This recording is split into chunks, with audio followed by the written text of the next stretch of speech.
सरकारले अध्यादेश ल्यायो भनेर सुनिरहनु होला। किन सरकारले चाहिँ संसदबाट कानून बनाइरहेको छैन, अध्यादेश ल्याइरहेछ? सिम्पल र सरल भाषामा बुझाउँछु। हाम्रो पोलिटिकल सिरिज चलिरहेछ, यसरी नै अपडेटेड हुनु छ भने चाहिँ फलो गर्नु होला। अब सुरुमा सामान्य भाषामा बुझ्नु पर्ने हुन्छ ऐन कानून कसरी बन्छ भनेर।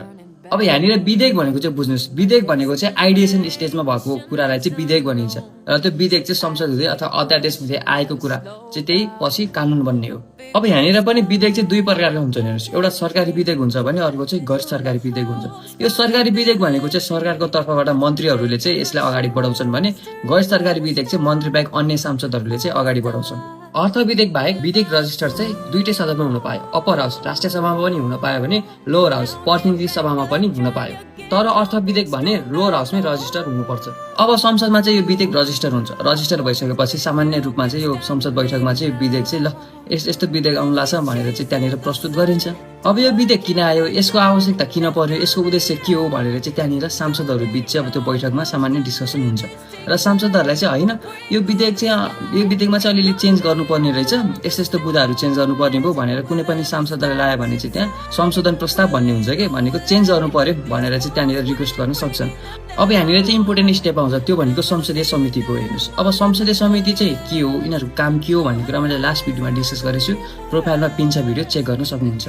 अब यो संसदीय समितिमा चाहिँ जस्तै शिक्षा सम्बन्धी छ भने शिक्षा समितिमा जाने भयो, टुरिज्मसँग सम्बन्धित छ भने चाहिँ टुरिज्मकोमा जाने भयो होइन। त्यस्तै अब फाइनेन्ससँग रिलेटेड छ भने त्यो फाइनेन्स रिलेटेड समितिमा जाने भयो। यसरी यो समितिमा त्यो विधेयकहरू पठाइन्छ। अब त्यो समितिमा चाहिँ त्यहाँनिर हेर्नुहोस् दफावार छलफल भन्छ कि भनेको क्लज बाई क्लज एक एक गरेर सबै बुदाहरू हेरिन्छ। भनेको यो विधेयक ल्यायो भने चाहिँ कसलाई फाइदा हुन्छ, कसलाई घाटा हुन्छ, यो विधेयक ल्यायो भने फेरि अरू नियम कानुनलाई असर गर्छ कि गर्दैन, यो सबै कुरा हेरिन्छ। र यदि अब त्यो समितिले चाह्यो भने एक्सपर्ट टिम भनेको विज्ञको टोली पनि बोलाउन सक्छ र त्यो विज्ञको टोली बोलाएर डिस्कस गरेर अब त्यसरी एउटा प्रतिवेदन बनाउँछ र प्रतिवेदन सहित त्यो विधेयकलाई चाहिँ फेरि सदन भनेको त्यो संसद बैठकमै फर्काउँछ। अब सदन भनेको संसद बैठकमा चाहिँ त्यो विधेयक आइसकेको छ। अब त्यो विधेयकमा चाहिँ हेर्नु संसदीय समितिले यो चेन्जेस गर्नुपर्ने रहेछ भनेर पठाउँछ नि त।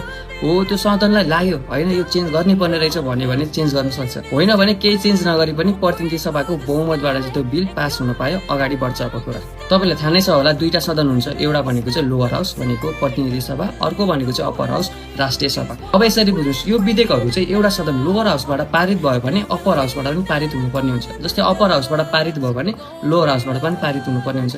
यसमा धेरै एक्सेप्सनहरू छन्, त्यो सम्बन्धी बुझ्न मन छ भने चाहिँ कमेन्ट गर्नु होला, म अर्को भिडियो लिएर आउँछु। अब जस्तै लोअर हाउसबाट आएको विधेयक अप्पर हाउसमा जान्छ नि त। अप्पर हाउसले चाहिँ होइन ल सबै ठिक छ भन्यो भने चाहिँ त्यो राष्ट्रपतिकोमा पुग्छ। अनि अप्पर हाउसले होइन लोअर हाउस अलिअलि चेन्जेस गर्नुपर्ने छ भने फेरि फिर्ता पठाइदिन सक्छ लोअर हाउसमा।